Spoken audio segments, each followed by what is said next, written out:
Good morning everyone. In this video we are going to practice daily uses English sentences which can help you to speak English. अगर आप निभा नहीं सकते तो वादा कभी मत करो. Never promise that you can't keep. Never promise that you can't keep. अगर आप किसी को कहना चाहते हैं कि अगर आप निभा नहीं सकते तो वादा कभी मत करो, then you can speak in English never promise that you can't keep. तुम कहाँ जाते हो? Where do you go? Where do you go. अगर आप किसी से पूछना चाहते हैं कि तुम कहाँ जाते हो, then you can speak in English where do you go. हम किस तरह आएंगे? How will we come? How will we come. अक्सर हम बातों बातों में पूछते हैं कि हम किस तरह आएंगे या किस तरह जाएंगे. Then you can ask how will we come. How will we come. मैं कब तक तुम्हारा साथ दूंगी? Until when will I support you? Until when will I support you? Usually we say कि मैं कब तक तुम्हारे साथ दूंगी, मैं कब तक तुम्हारा साथ रहूँगा. तो then you can speak in English until when will I support you? Until when will I support you? If you feel this video helpful for you, so please like, subscribe the channel and help me to grow this channel. Thanks for watching. Ram किस शहर से आया था? From which city had Ram come. From which city had Ram come. अक्सर हम पूछते हैं वो कौन से शहर से आया था या वो कौन से शहर से आई थी. तो आप बोल सकते हो इन इंग्लिश में, you ask in English from which city had Ram come. From which city had Ram come. तुम ऐसा क्यों सोचती हो? Why do you that you think so.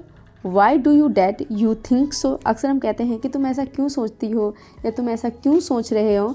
Then you can speak in English why do you that you think so. वह कभी कभी मेरे घर आता है. He sometimes come my home.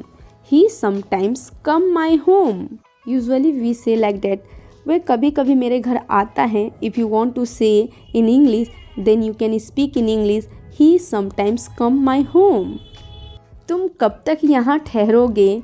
Until when will you stay here? Until when will you stay here? Usually हम ये कहते हैं कि आप यहाँ कब तक रहेंगे या आप यहाँ कब तक ठहरेंगे. Then you speak in English Until when will you stay here? घाव से खून निकल रहा है. Blood is oozing from the wound. Blood is oozing from the wound. Please repeat with me. That would be helpful for you. Blood is oozing from the wound.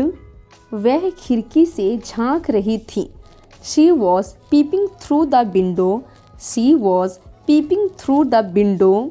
यहाँ पर झांकना का मतलब होता है peeping. Peeping. जब आप इंग्लिश वीडियो देखते हैं, इंग्लिश मूवीज़ देखते हैं ना, तो you can get more vocabularies that will be helpful for you to speak English. मैं अक्सर बिहार जाती हूँ. I often go to Bihar.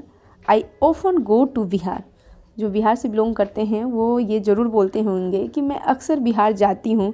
अगर आप इसे इंग्लिश में बोलना चाहते हैं then you can speak in English I often go to Bihar.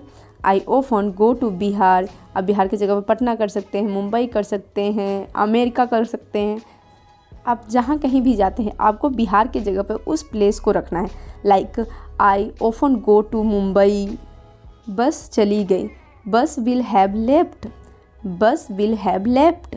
अक्सर हम कहते हैं ओहो आप तो देर हो गए, बस तो चली गई. Then you speak in English bus will have left. मैं तुमसे कभी नहीं मिला. I never met you.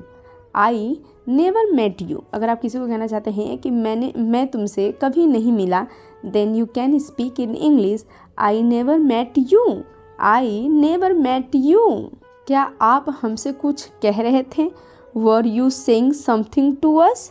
Were you saying something to us. क्या आप हमसे कुछ कह रहे थे या क्या आप हमें कुछ कह रहे हैं. Then you speak in English were you saying something to us. Thanks for watching. See you with new video. If you find this video helpful for you, so please like, subscribe my channel and help me to grow this channel.